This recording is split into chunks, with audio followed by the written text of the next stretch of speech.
Muchas gracias, señora presidenta. Señoras y señores diputados, buenos días. Como ha dicho la presidenta, comparezco a petición propia para hablar sobre el accidente que se produjo en Adamuz y sobre el estado de nuestro sistema ferroviario. También me voy a referir a la situación particular de Rodalíes y compartiré algunos apuntes sobre la política internacional, pero si les parece, estos dos asuntos los dejaré para el posterior debate.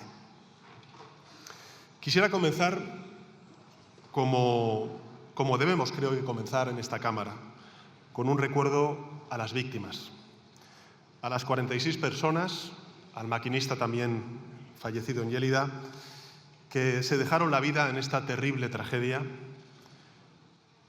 al más de un centenar de personas heridas y a todas sus familias.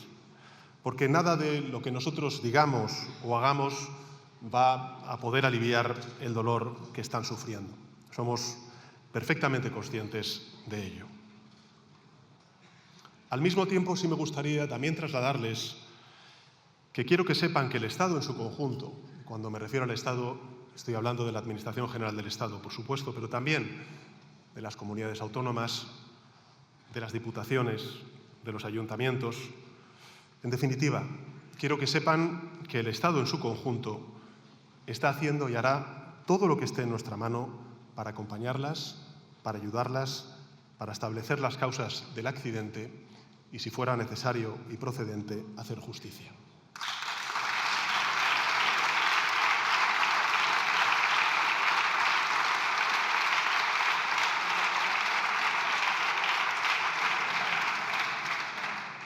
Investigaremos con rigor, informaremos con transparencia. El ministro Puente ha comparecido ya en 2 ocasiones en las Cortes Generales desde el trágico accidente, hoy yo mismo, y tomaremos las medidas necesarias para que accidentes como el que hoy lloramos no vuelvan a repetirse. Señorías, como saben, esta tragedia comenzó el domingo 18 de enero a las 19:43 horas, cuando se produjo el descarrilamiento de los 3 últimos coches del tren Irio número 6189. Ese tren hacía la ruta Málaga-Madrid.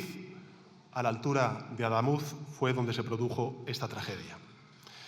Esos 3 coches invadieron la vía contigua, por lo que desgraciadamente pasaba justo en ese momento otro tren, el Renfe Albia número 2384, produciéndose una terrible colisión entre ambos convoyes. Instantes después cayó la tensión de la vía, lo que hizo que se detuviese, por tanto, la circulación en ese tramo y se encendiesen las primeras alarmas. 2 minutos después, a las 19:45 horas, el maquinista del Irio se puso en contacto con el centro de control de Adif para explicar que había sufrido un descarrilamiento sin ser aún consciente él mismo de que se había producido una colisión con otro tren. 1 minuto más tarde, la interventora del Albia informó a Renfe de un fuerte impacto, describiendo lo sucedido como un accidente de gran magnitud. A las 19:50 horas, el Centro de Protección y Seguridad de Adif activó el dispositivo de emergencia. A las 19:55 ya se tenía la constancia de la existencia de las primeras personas heridas en ambos trenes y 5 minutos después llegó la primera patrulla de la Guardia Civil al lugar del accidente, seguida de los primeros servicios sanitarios. Para entonces ya se había constituido el Comité de Crisis de Adif, se había activado el plan de asistencia a las víctimas y a los familiares de la empresa pública Renfe y además se puso en marcha la creación de los centros de atención en Córdoba, en Huelva y en Madrid. Como ya ha explicado el ministro Puente en distintas comparecencias, a partir de las 8 horas se desplegó un amplio dispositivo de respuesta, tanto en la zona del siniestro como también en las estaciones ferroviarias y en otras instalaciones habilitadas. Participaron en este dispositivo unos 500 efectivos y medios desplazados y especializados de las Fuerzas Armadas, de la Guardia Civil, de la Policía Nacional, de la Dirección General de Tráfico y también del Sistema de Protección Civil del Estado. A este dispositivo se sumaron alrededor de 150 profesionales de emergencias, psicólogos, personal sanitario de Renfe, 50 operarios de los servicios de atención a personas afectadas y familiares de Adif y numerosos bomberos, policías locales y sanitarios de las distintas instituciones públicas. En definitiva, lo que quiero trasladarles, señorías, es que en cuestión de minutos se activó un amplio dispositivo del conjunto del Estado. Se hizo además con una coordinación y una cooperación estrecha entre distintas administraciones y creo que esa colaboración, esa coordinación permitió, dentro de la tragedia, una respuesta rápida y también ordenada y creo sinceramente que ayudó a salvar vidas. Por eso también quiero en esta introducción expresar mi agradecimiento a todas las instituciones públicas, a las fuerzas y cuerpos de seguridad del Estado, a los miembros del sistema de protección civil y a todos los demás profesionales de la Administración General del Estado.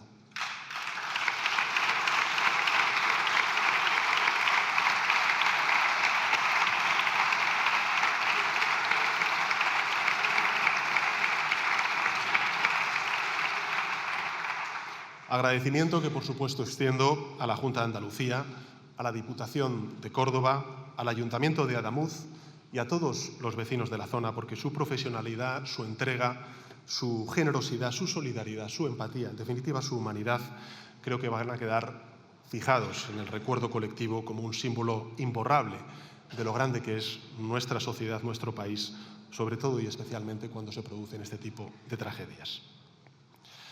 Señorías, en cuanto terminaron de auxiliarse a las víctimas, las autoridades competentes empezaron a investigar el suceso.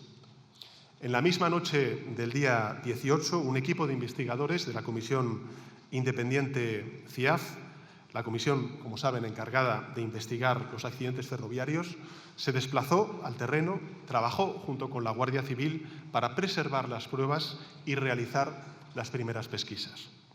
Se tomaron muestras, se hicieron fotos, también mediciones, se trasladaron a los laboratorios de la CIAF varios fragmentos de metros de vía y también varias toneladas de material rodante. Apenas 5 días después de la tragedia, un tiempo que creo que es récord en este tipo de accidentes, la CIAF publicó un primer informe preliminar en el que se apunta a una posible rotura del carril derecho como causa de esta tragedia. Una rotura que se había producido a la altura de una soldadura realizada unos meses antes durante los trabajos de renovación de la vía. Esta hipótesis se apoya en las muescas detectadas en las ruedas derechas de los coches número 2, número 3, número 4 y número 5 de Lirio y en otros 3 trenes que circularon previamente por ese tramo, en concreto uno de Renfe a las 19:09, 2 de Irio, uno a las 17:21 y el otro a las 19:01 horas.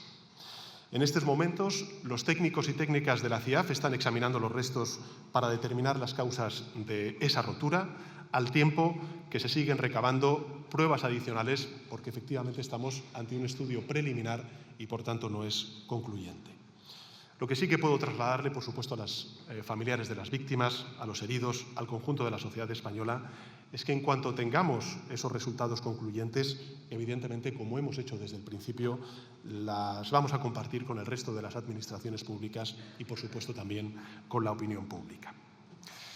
De forma totalmente transparente e independiente, como se ha venido haciendo, con comparecencias en el Congreso y en el Senado, con ruedas de prensa sin límite de tiempo, como las que ha ofrecido el Ministerio de Transportes y, en concreto, su titular, Óscar Puente.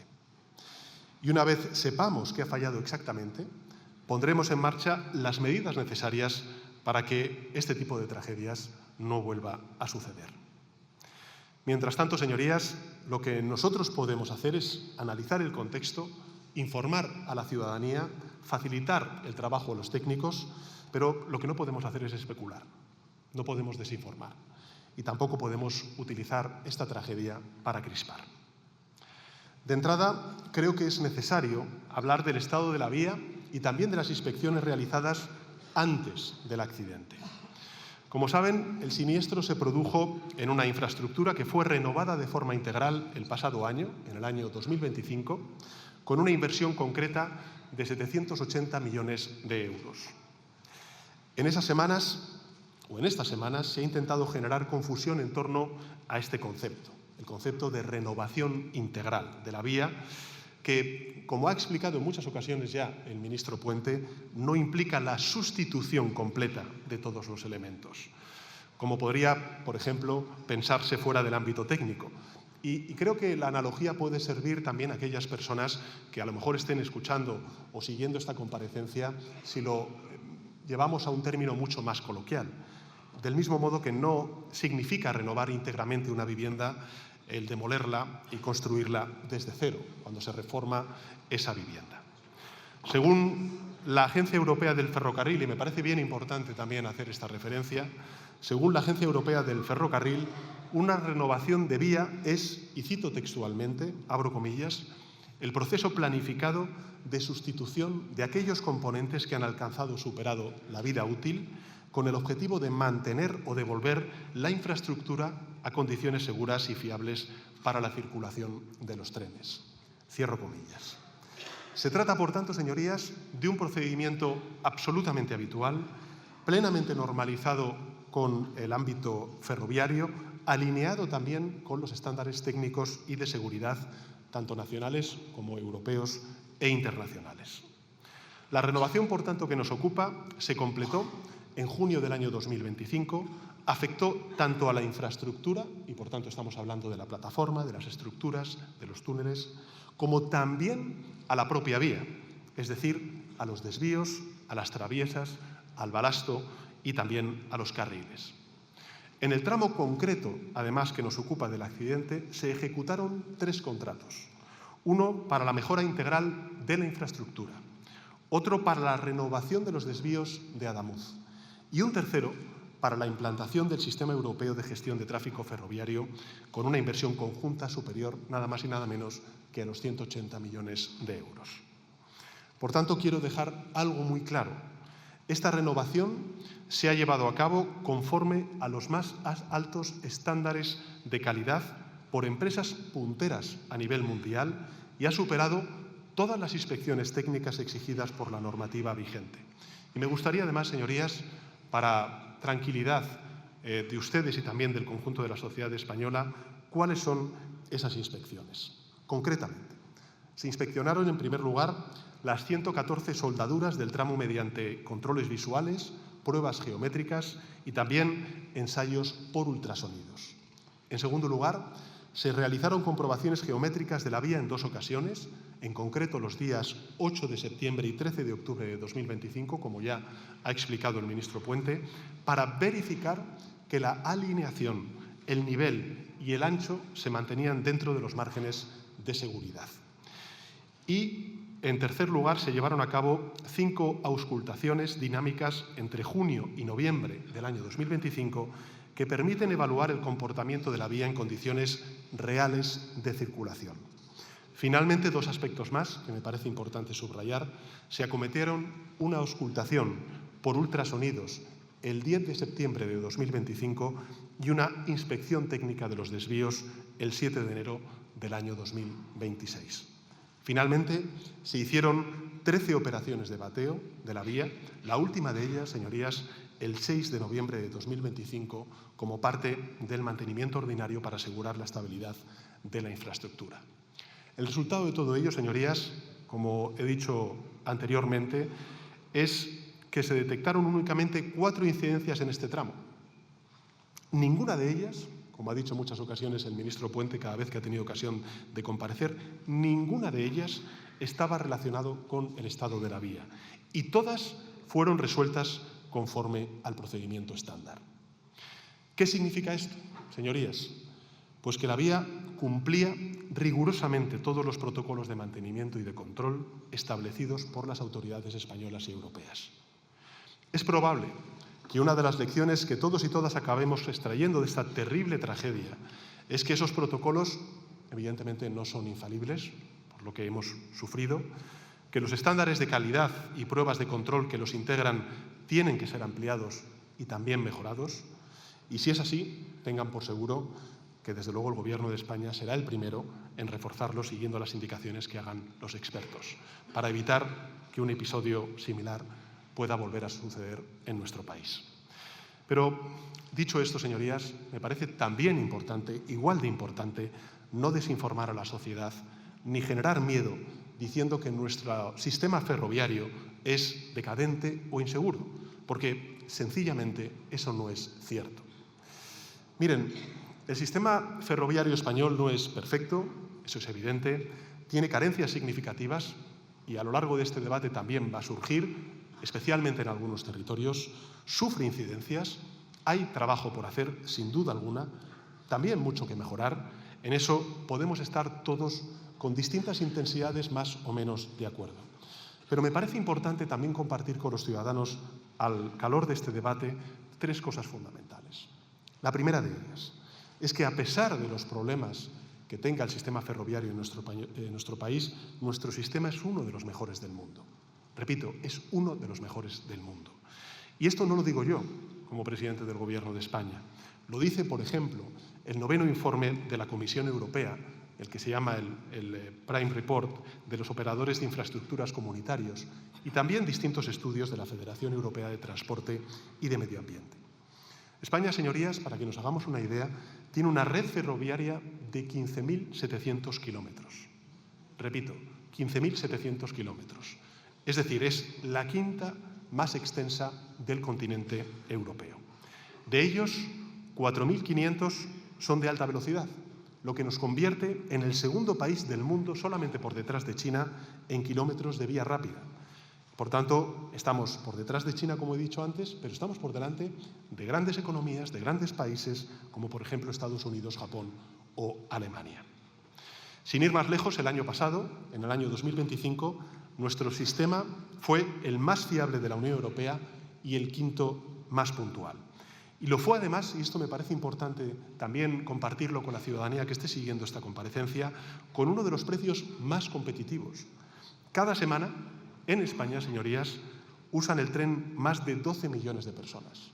Repito la cifra, cada semana 12 millones de personas utilizan el tren.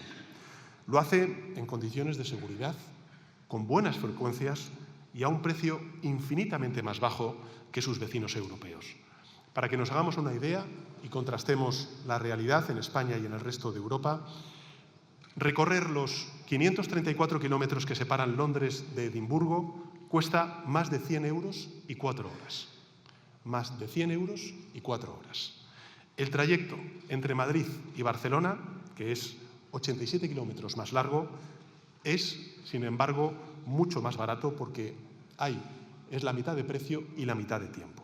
Y la misma comparativa podría hacerse, por ejemplo, con el trayecto Berlín-Praga o también con Roma y Venecia. Insisto, por tanto, en algo muy importante, señorías, y es que este sistema no es perfecto. Desgraciadamente hemos sufrido una tragedia terrible, pero es seguro.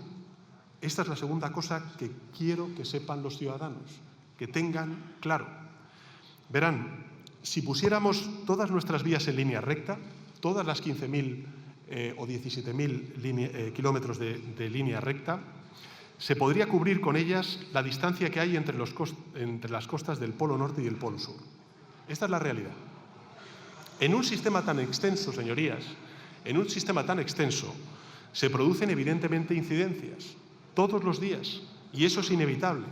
Hay animales que cruzan las vías, hay árboles que caen, hay piezas que se averían, hay maquinistas también que enferman, hay problemas que se derivan de la emergencia climática, que afecta cada vez con más fuerza y recurrencia a nuestras infraestructuras, como por desgracia estamos viendo en estas últimas semanas, producto de las sucesivas borrascas que están azotando la península ibérica. Por eso, señorías, hay reducciones temporales de velocidad, hay parones para actuar sobre la catenaria, hay desvíos puntuales para actualizar la infraestructura. Todo esto, señorías, es una molestia, sin duda alguna, pero no son anomalías, no son disfuncionalidades. Al contrario, son parte del funcionamiento normal de un sistema complejo y permanentemente supervisado. En definitiva, lo que quiero decir con esto, señorías, es que es la prueba de que el sistema detecta, actúa y corrige. Por eso, cuando se producen accidentes como el de Adamuz, lo que tenemos que hacer es investigar, aprender también de él y, por tanto, también tomar medidas y actuar en consecuencia, para que aquello que provocó esta tragedia no vuelva a ocurrir y para que el sistema sea cada día mejor. El Gobierno está comprometido a hacerlo, señorías. Está comprometido a que España tenga uno de los mejores sistemas ferroviarios del mundo, y es importante notar que este compromiso no empieza a partir del accidente, de la tragedia, en absoluto. Lleva vigente desde hace muchos años y es también algo que me gustaría compartir con los ciudadanos. Este es el tercer mensaje que me gustaría trasladarles también a sus señorías. Miren, como consecuencia de la tragedia, y desgraciadamente ya es recurrente cada vez que hay una crisis, se han lanzado muchos bulos a lo largo de este último mes. Uno de los más recurrentes es que el accidente se ha producido porque el Gobierno ya no invierte en mantenimiento y solo lo hace en bonos de transporte. Pero permítanme que sea claro en esta cuestión, porque esta es una mentira colosal, es una gran mentira. Y creo que los datos van a corroborar la posición del Gobierno de España. Miren, desde el año 2018 hemos multiplicado prácticamente por 3 la inversión en infraestructura ferroviaria, pasando, luego hablaremos de kilómetros, pasando de 1.700 millones de euros a cerca de 5.000 millones de euros en el año 2025. Por tanto, en 2018 la inversión era de 1.700 millones de euros y en 2025 fue de 5.000 millones de euros. En el grueso de ese periodo, la inversión en infraestructuras ferroviarias en España ha crecido a un ritmo superior, y creo que también es importante porque se ha dicho en algunos medios de comunicación en términos reales, es decir, descontada la inflación. Y lo hemos hecho además a un ritmo superior a países de referencia como es, por ejemplo, Francia o Alemania. Y en el caso de la alta velocidad, si nos especificamos y ponemos el foco en la alta velocidad, esa inversión se ha incrementado cerca de un 75%. Un 75%. Algo parecido ha ocurrido con la compra de material ferroviario, que es algo que siempre ha sido recurrente en la presencia de la opinión publicada o la opinión pública sobre el estado del material ferroviario. Pues bien, la inversión en adquisición de nuevos trenes, nuevos equipos, se ha multiplicado por 10, pasando de una media anual de 150 millones de euros entre el año 2011 y 2017, una media anual, repito, de 150 millones de euros, a más de 1.500 millones de euros con el actual Gobierno. ¿Qué ha ocurrido con el gasto de mantenimiento? Pues lo mismo. Desde 2018, este gasto de mantenimiento de la vía ferroviaria se ha aumentado en un 54%. Y el mantenimiento por kilómetro de vía, que es lo que se espetaba por parte de alguna de sus señorías, el mantenimiento por kilómetro de vía ha pasado de los 46.000 euros con la administración de Mariano Rajoy a más de 71.000 euros y, por tanto, un aumento superior al 50%, tanto en términos absolutos como también en kilómetro circulado. Incluso si tenemos en cuenta la inflación, el aumento de los costes de materiales que, por supuesto, ha habido durante todos estos años, comprobamos que el Gobierno de España dedica un 26% más a mantener la red ferroviaria que lo que dedicó la anterior administración del Partido Popular. De hecho, nuestro gasto en renovación y mantenimiento por kilómetro de vía está también por encima de la media europea, y creo que esto es importante reseñarlo. ¿Qué quiero decir con todo ello, señorías? Que no engañemos a la ciudadanía. Entre 2012 y 2018, la inversión en infraestructura ferroviaria se redujo a la mitad, y hoy España invierte casi el triple a niveles comparables a los de los países más avanzados de la Unión Europea, a los cuales antes he hecho referencia. Señorías, todo este esfuerzo inversor va mucho más allá de la hoja de cálculos y está dando resultados tangibles. Pese a esta tragedia que hemos vivido en Ademuz y también en la localidad catalana de Lleida, desde que tengo el honor de gobernar este país, la media de accidentes ferroviarios graves y significativos se ha reducido en España un 11% respecto al periodo 2012-2018, a pesar de que el número de pasajeros ha aumentado en torno al 15%. Por tanto, repito, se han reducido una media de un 11% los accidentes ferroviarios, al tiempo que se ha aumentado en un 15% el número de pasajeros desde que estamos en el gobierno. Es decir, hay mucho más tráfico ferroviario y hay menos accidentes ferroviarios.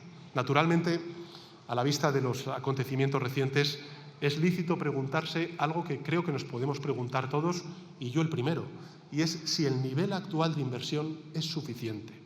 Y creo que es un debate necesario, oportuno, que debemos tener en esta Cámara porque también nos lo piden, nos lo requieren los ciudadanos. Nosotros en este aspecto, señorías, vamos a actuar. De momento acabamos de cerrar un acuerdo importante con el sector que va a servir para reforzar la seguridad y también esperamos la satisfacción de los viajeros y de los trabajadores del sistema ferroviario. En concreto, hemos acordado incrementar en 1.800 millones de euros la inversión en mantenimiento. Hemos acordado también el reforzar las plantillas de Adif y de Renfe con 3.600 incorporaciones en conducción, en estaciones, en mantenimiento y en operaciones.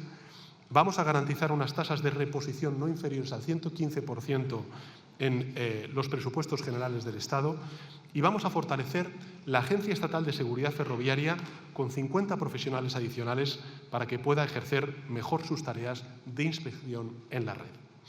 Y vamos a crear un comité para la armonización y coordinación en la gestión compartida de la seguridad, un grupo de seguimiento de limitaciones temporales de la velocidad y también de la infraestructura y otro grupo de alertas meteorológicas como consecuencia de la realidad climática que tenemos cada vez más grave. Estas medidas, como saben, han sido pactadas con los grandes sindicatos del sector y si cuando concluyan sus investigaciones los expertos y las expertas de la CIAF nos dicen que necesitamos hacer más, lo haremos, señorías. La ciudadanía, también ustedes, pueden estar seguros de ello.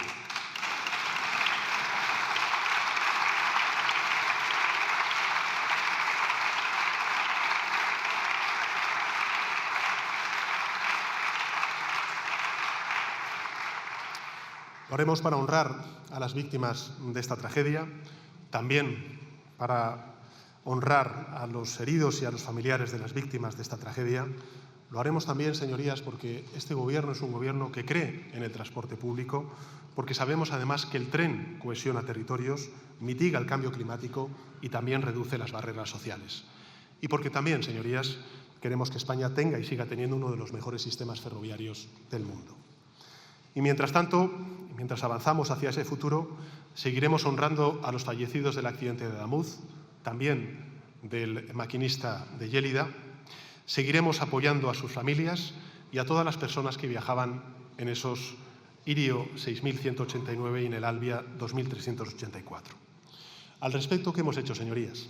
Bueno, como saben, el pasado 27 de enero el Consejo de Ministros aprobó un Real Decreto Ley para adelantar hasta 20 millones de euros en indemnizaciones y seguros de accidente que establece y que garantiza también la protección laboral de personas trabajadoras, las personas trabajadoras afectadas, evitando cualquier perjuicio derivado del accidente. También, como saben, hemos puesto en marcha unidades de acompañamiento físico, también psicológico para las víctimas, y una oficina de integral para facilitar la gestión de ayudas junto con canales preferentes en el sistema de la seguridad social. Y hoy mismo ha entrado en vigor un Real Decreto que aprobamos ayer mismo, también para proteger a los viajeros, impidiendo a las empresas de movilidad disparar como están haciendo sus tarifas en contextos de emergencia. En definitiva, señorías, quiero, por supuesto, dirigirme a las víctimas y a sus familiares. El Gobierno va a estar del lado de ellas, hoy, mañana y el tiempo que haga falta. Las vamos a acompañar y las vamos a ayudar en todo lo que podamos, también en su dolor, que es un dolor que compartimos.